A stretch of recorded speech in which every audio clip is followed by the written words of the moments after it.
एक महात्मा हाथ उठाए, पैर के अंगूठे के बल मंत्र जप रहे हैं, मांडव्य ऋषि आंख समाधिस्थ है।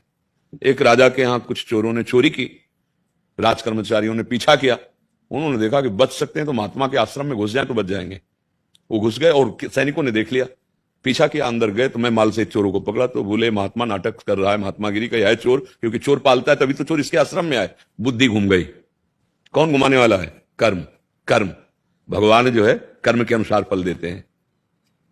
कर्म प्रधान विश्व रचिरा का, जो जस करे तास फल चाका।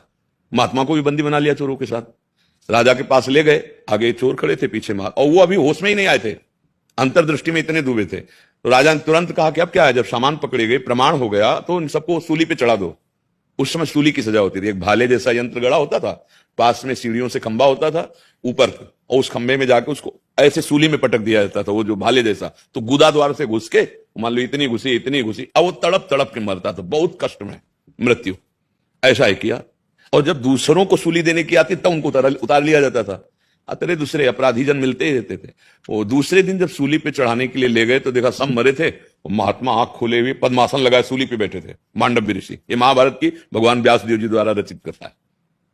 और भाग के गए जल्लाद और कहा राजा से एक बड़ा अपराध हुआ, कोई ब्रह्म ऋषि बैठा पद्मासन लगा सूली पे।